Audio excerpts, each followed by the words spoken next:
Holla ballers! Welcome to your midnight news update. The big news, of course, pet battling being phased out. Oh my god. I shouldn't meme. Some people are genuinely upset about this, but it turns out barely anybody played pet battles, so they're phasing it out and the new pets will just be collectibles, which is fine. Let's move on to add-ons, the big discussion. Add-ons, a lot of misinformation happening here, and no doubt something I say in here is going to be out of date in a few weeks' time, because as it was described by the creator of Deadly Boss Mods, Mystical, I've been talking to a lot, has made several videos, going to link those down below to keep you updated on what's happening, is Blizzard has gone nuclear. This has caused massive reactions from all over the side. People who are like, kill it all, burn it to the world. I really don't think you mean that. Don't monkey's paw yourself. And other people who are like, oh god, this is like ruining my game.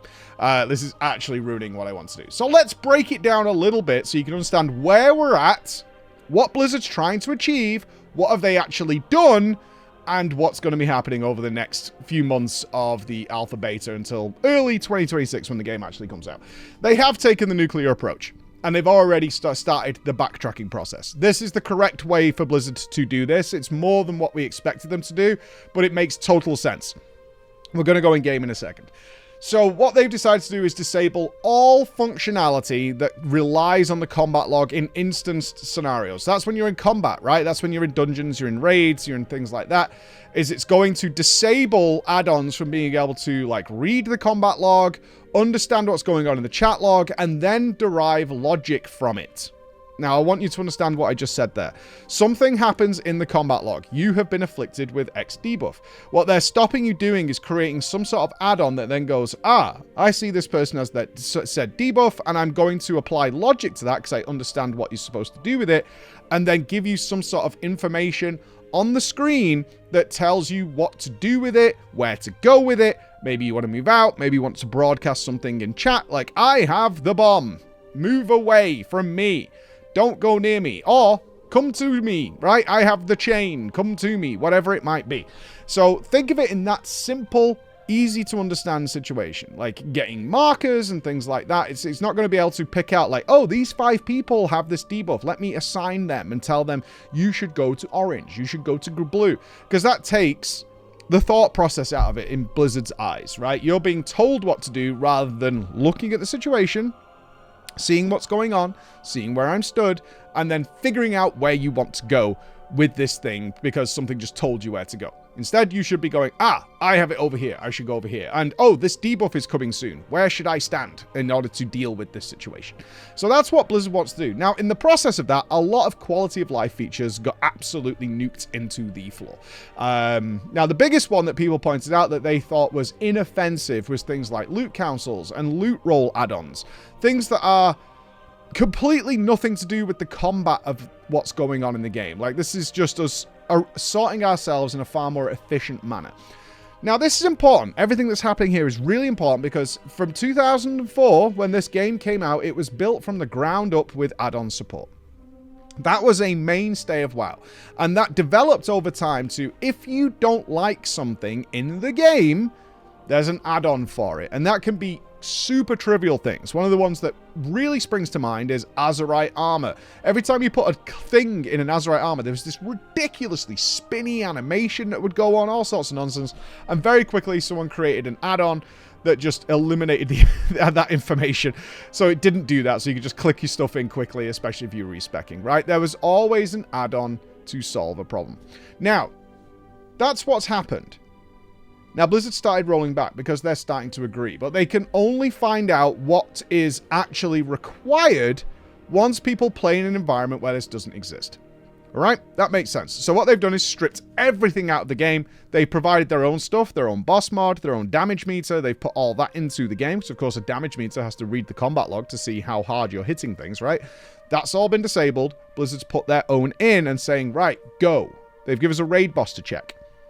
And the reason is until you play in an environment where you're actually missing these things, then you can give feedback saying, yo, wait a minute, I don't have combat res timer. That's kind of a big deal. I lead pugs, I lead raids, and I don't want to be realistically asking everybody individually, hey, when's combat res up because my class doesn't have one and I can't track it, right? Those kinds of things. Very frustrating, very annoying instead of having to check in with somebody regularly or do something like that.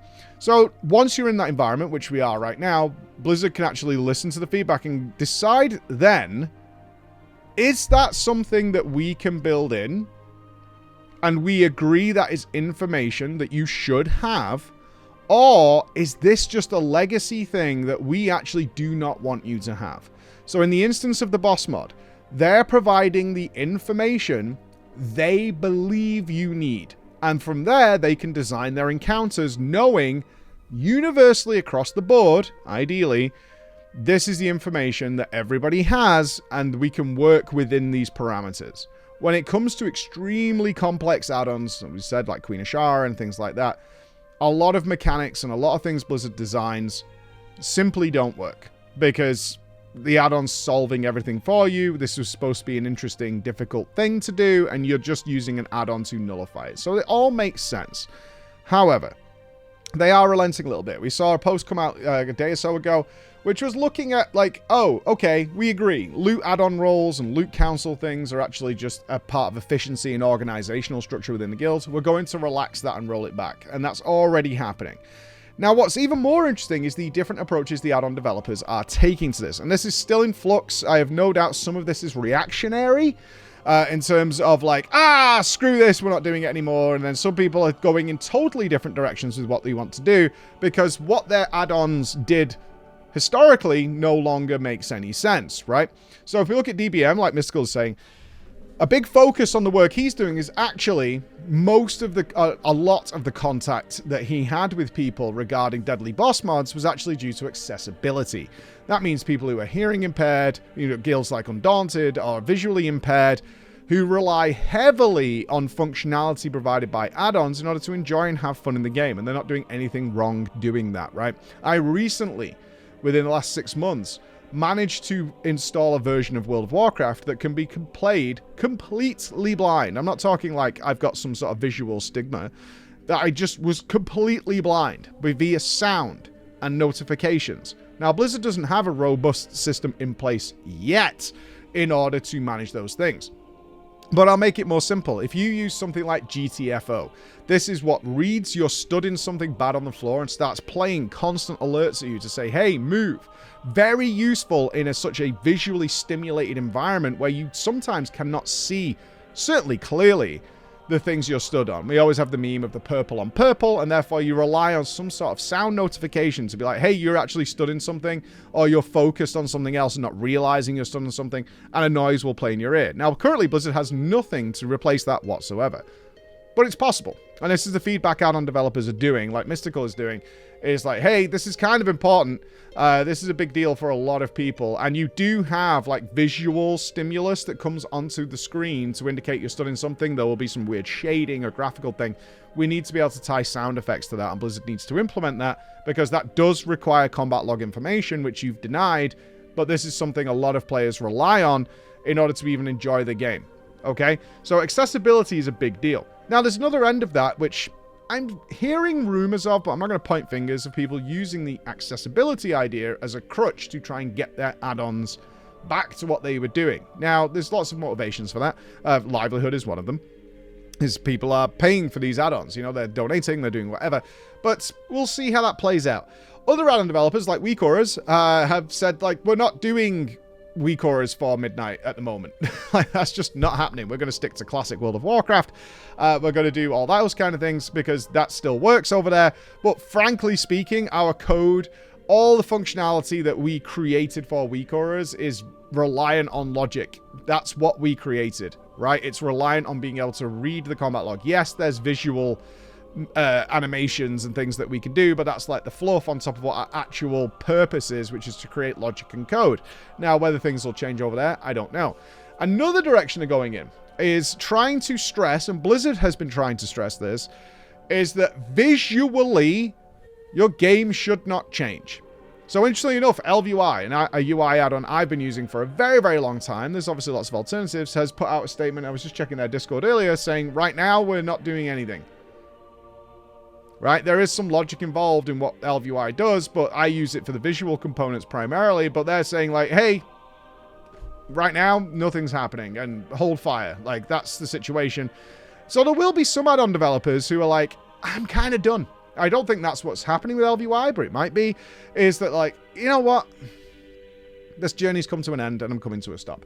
Now, on the visual side of things, so I showed you the boss mod. If we shoot over to here very quickly, bear with me. If we shoot over to here, on the visual side of things, other add-on developers, like Bigwigs, are going in another direction entirely. So I showed you the boss mod that Blizzard has created. It's here.